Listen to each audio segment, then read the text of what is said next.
যদি ভারত এই মুহূর্তেও বাংলাদেশ দখল করতে চায়, আমার সঙ্গে কথা হয়েছে খুব ইম্পর্টেন্ট লোকজনের, যারা সেনাবাহিনী আছে।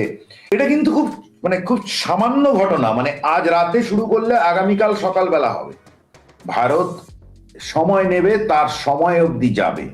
কারণ আপনাদের বাংলাদেশের লোকেদের, তাদের ধৈর্যের পরীক্ষা চলছে। সেই ধৈর্যের পরীক্ষা যখন সেটা ফেল করবে, তারা যখন অধৈর্য হবে, আরো তবে অনেক কিছুই ঘটছে, সেটা বোঝা যাচ্ছে। পরিস্থিতির ওপর প্রচন্ড নজর চলছে। আপনি দেখেছেন যে একের পর এক গ্যারিসন হলো শিলিগুড়ি করিডোর অঞ্চলে। আপনি দেখছেন যে আর্মি বর্ডার ইন্সপেকশনে যাচ্ছে। এগুলো কোনো লোক দেখানো বিষয় নয়, এগুলো বাংলাদেশের মতো নয়।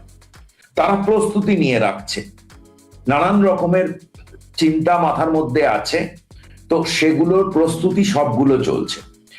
এর মাঝে একটা জিনিস ঘটে যেতে পারে, সেটা হচ্ছে যে বৈদেশিক কোনো সিচুয়েশন পাকিস্তানের সঙ্গে একটা পরিস্থিতি চলছিলই। আপনি জানেন অপারেশন সিন্দুর হয়ে গেছে মে মাসে। তো পাকিস্তান আবার সুযোগ খুঁজবে কিছু করার, বা অন্য কোনো শক্তি ভারতকে ডিস্টার্ব করার যদি সুযোগ খোঁজে। তো এই সিচুয়েশন গুলো সবগুলো রেশ এসে কিন্তু বাংলাদেশে পড়বে। রাশিয়ান অ্যাম্বাসাডার যেটা বলেছেন সেটা কিন্তু ভুল বলেননি। বাংলাদেশে ওটা কিন্তু খুব ইম্পর্টেন্ট, কারণ পৃথিবীর পরিস্থিতিটা খুব একটা ভালো নয়। সেই জায়গায় এই ঘটনাগুলো ঘটছে। ধন্যবাদ। 1971 সালের যুদ্ধে অংশ নেওয়া ভারতীয় সেনা ব্যাটালিয়ন ত্রিপুরায় মোতায়েন। এই যে এটা বাংলাদেশ সীমান্তে ভারতীয় বিমান বাহিনীর শক্তিশালী উপস্থিতি। দাদা, এখন আমার প্রশ্ন যে এগুলো দিয়ে আসলে কি কূটনীতিক চাপ দেওয়া হচ্ছে, আমাদেরকে কোনো প্রেসারে রাখা হচ্ছে, নাকি আসলে যুদ্ধের দামামা বাড়ছে? কোনটা আপনার কাছে মনে হয়? এবং রাশিয়ার কি ইন্টারেস্ট? বাংলাদেশকে রাফাল বিমান দেখিয়ে বা 4টে সৈন্য দেখিয়ে আমার মনে হয় না আমাদের খুব একটা লাভ আছে। আমি আপনাকে খুব দায়িত্ব নিয়ে বলছি, যদি ভারত এই মুহূর্তেও বাংলাদেশ দখল করতে চায়, আমার সঙ্গে কথা হয়েছে খুব ইম্পর্টেন্ট লোকজনের, যারা সেনাবাহিনী আছে। এটা কিন্তু খুব সামান্য ঘটনা, মানে আজ রাতে শুরু করলে আগামীকাল সকালবেলা হবে এই ঘটনাটা। কিন্তু এটা কোনো প্রশ্ন হতে পারে না। আমরা একটা পৃথিবীর মাঝখানে থাকি যেখানে এটা করা যেতে পারে না, এরকম কোনো ঘটনা। এক, দ্বিতীয়ত বাংলাদেশ আমাদের বন্ধু রাষ্ট্র ছিল, সুতরাং বাংলাদেশকে আমি সকাল বিকেল যদি গিয়ে 4টে গুলি মেরে আসি, তাহলে পরে কি করে হবে? তো অতই যদি হতো, তাহলে কি এতদিন ধরে এই যেগুলো চলছে, যে সমস্ত কারবার, আমাদের অ্যাসিস্ট্যান্ট হাই কমিশনে ঢিল পড়ার সঙ্গে সঙ্গে, বা আমার ভিসা সেন্টারে যদি এই না চেঁচামেচি হবে, আমরা পুরো উইথড্র করে নিয়ে চলে আসতাম। ক মিনিট লাগবে?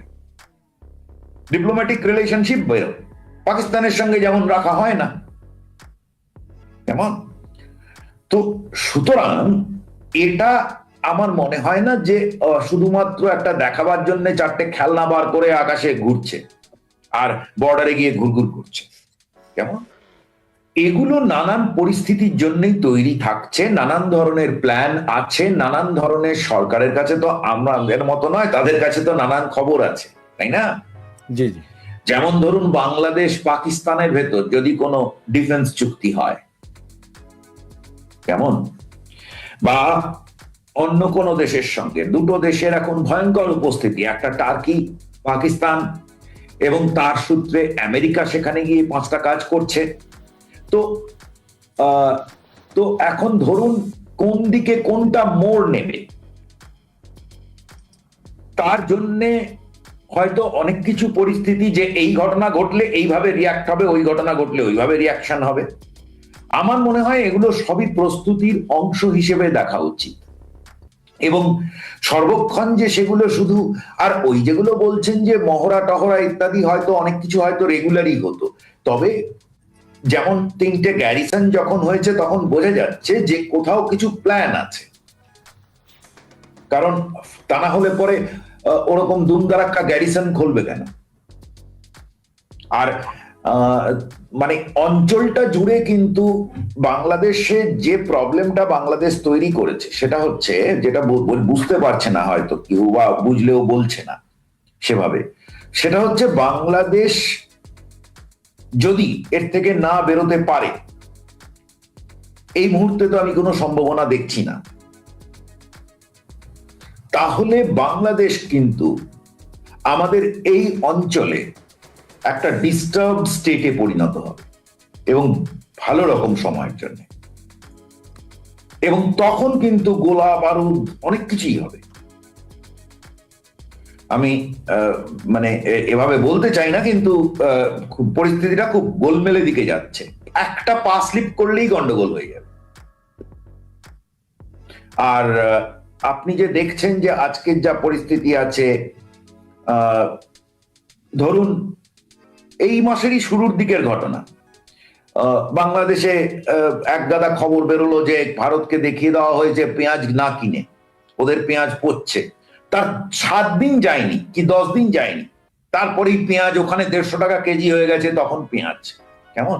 তো ভারত যদি মনে করত যে বাংলাদেশকে ক্ষতি করবে, ভারতের খুব বেশি সময় লাগবে না কিন্তু, কারণ কিছুই নয়, আপনার খাবারের সাপ্লাইটা আমি একটু, আপনি বুক করলে আমার একটু ডিলে করে দিলাম না, আপনার ওখানে জনরোষ হবে, ইনফ্লেশন হবে। আপনি বাড়ির থেকে বেরিয়ে, আপনার তো জিনিসপত্র যায় আপনার সমুদ্র দিয়ে, আমি সেই সমুদ্রটা কন্ট্রোল করি, আমি থাকি সেখানে, আপনার ওপর থেকে, পাশ থেকে, চারদিক থেকে আছে। তো এটা কোনো বিষয়ের মধ্যে পড়ছে না যে একটা মুশকিলটা হচ্ছে বাংলাদেশ পাকিস্তানি মেন্টালিটিটা নিয়ে ফেলছে যে আমাকে যুদ্ধ করতে হবে।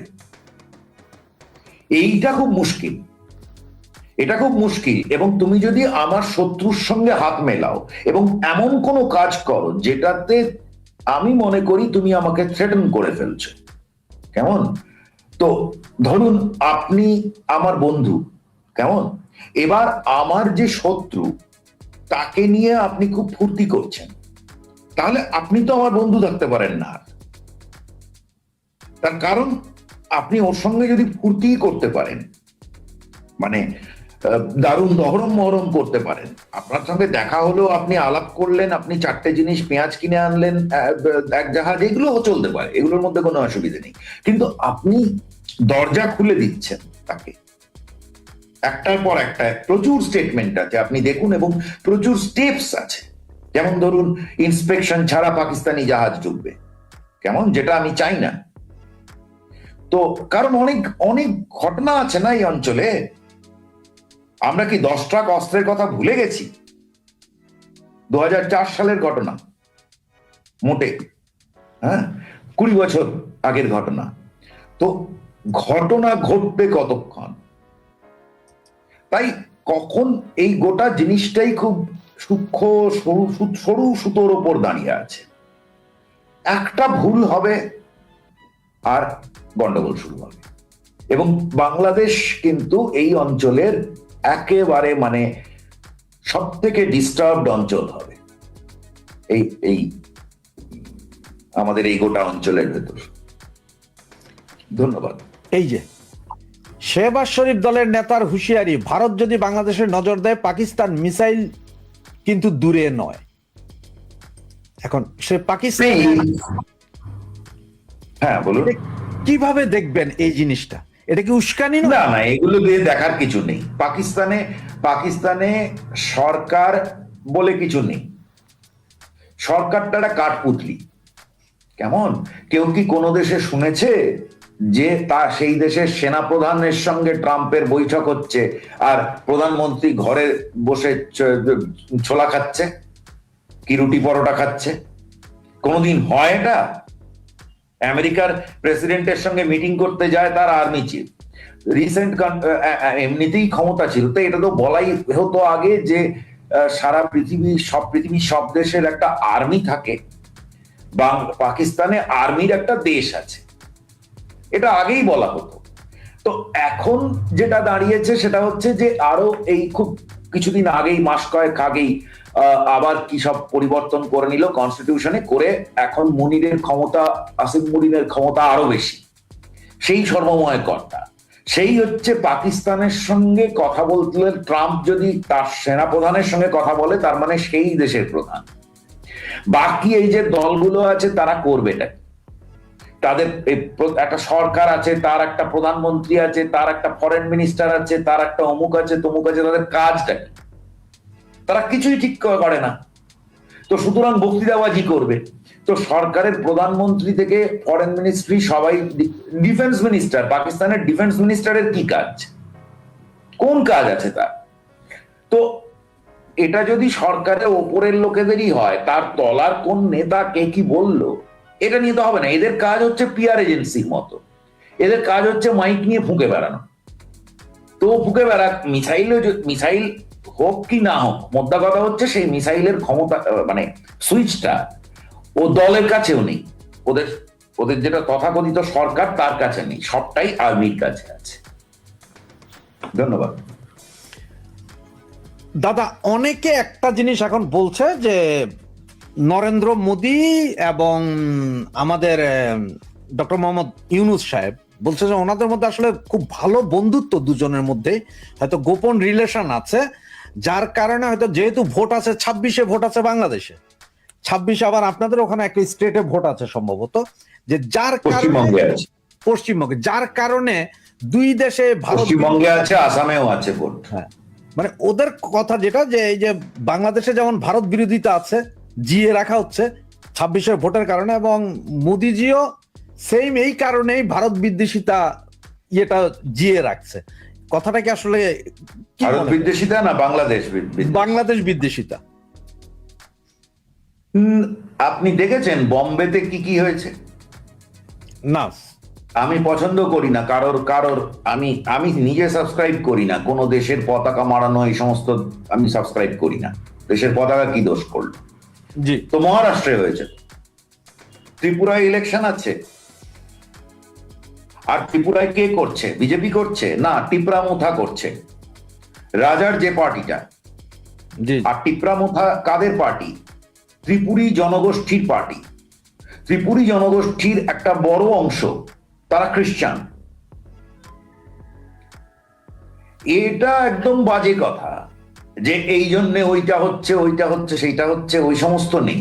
আপনি এগুলো বাজে কথা। মানে আপনি আমার দেশের বলবেন 7 সিস্টার খেয়ে দেবো আর লোকেরা বসে থাকবে, এটা নয়। এসব কিছু নয়, এগুলো বাংলাদেশের গুজবের জায়গায় থাকুক। এই যে দাদা পাল্টি এখন কূটনীতিক ডাকা হচ্ছে, প্রীতম বর্মাকে ডাকা হচ্ছে, বাংলাদেশের কূটনীতিককে আবার দিল্লি ডাকছে। এর ভিতরে আজকে কিছুক্ষণ আগেই কথা বলতে বলতে একজন একটা কার্ড পাঠালো আমাকে, সেটা একটু দেখাচ্ছি। এই যে আজ থেকে শিলিগুড়িতে বাংলাদেশের জন্য সব হোটেলের দরজা বন্ধ, দীপু দাসের জন্য এই প্রতিবাদ। আসলে এগুলোর শেষ কোথায় দাদা? এগুলোর শেষ কোথায়? এগুলোর শেষ হবে হচ্ছে এই ভারত বাংলাদেশের সঙ্গে কুচুটে মেনলি ঝগড়া বেশি দিন করবে না। বাংলাদেশ যেটা করছে সেটা হচ্ছে বাংলাদেশ শো করছে যে আমার কত ক্ষমতা, কেমন? তো এটা বেশি দিন চলবে না। এটা একটা ব্রেকিং পয়েন্টে যাবে, এটা আছেও। ভারত সময় নেবে, তার সময় অবধি যাবে। কারণ আপনাদের বাংলাদেশের লোকেদের, তাদের ধৈর্যের পরীক্ষা চলছে, কেমন? সেই ধৈর্যের পরীক্ষা যখন সেটা ফেল করবে, তারা যখন অধৈর্য হবে আরো, তখন হবে কিছু। অথবা যখন ঝোলা থেকে যে সমস্ত সাপ বেরিয়েছে, যারা আজকে গিয়ে কি নাম শোনা, প্রথম আলো, ডেইলি স্টারে আগুন লাগাচ্ছে, উদিচিতে ভাঙছে, ছায়ানটে গিয়ে ভাঙছে, তারপরে দীপু দাসকে পুড়িয়ে মারছে, এই যে সাপ, এই সাপ যখন আমাকে কামড়াবে, কেমন? তো সুতরাং এবং সেটা ঘটবে, এসব ঘটনা ঘটবে। তার কারণ এই সাপ, আপনি সাপ তো বন্ধুত্ব হয় না। আপনি ঘরে যদি সাপ পোষেন তো বন্ধুত্ব হবে না। প্লাস আপনি কিছু বিদেশি শক্তিকে ওখানে জায়গা করে দিচ্ছেন, সবাই সব দেখতে পাচ্ছে, জানে, সবার কাছে খবর আছে। সুতরাং এটা একটা জায়গা অবধি যাবে যেখানে বাংলাদেশের পাটা ফসকাবে। আর এর মাঝে আরো অনেক কিছু ঘটে যেতে পারে। বাংলাদেশ উৎসাহে টকবগিয়ে ফুটছে। কেমন? বাংলাদেশ আসলে কি হচ্ছে? বাংলাদেশ তো নিজে চলছে না। বাংলাদেশ প্রথমে ঠিক করেছে যে আমি ভারত বিরোধিতা করব। একদল লোকে যারা সরকারটার পেছনে আছে তাদের বক্তব্য এটা। এখন এটা দিয়ে সে তার পক্ষে জনমত চায়। এটা হচ্ছে একটা দিক। মূল ব্যাপার যেটা ঘটছে, বাংলাদেশে যারা শাসন করছিলেন তাদের নিজেদের ভেতর ঝগড়া চলছে।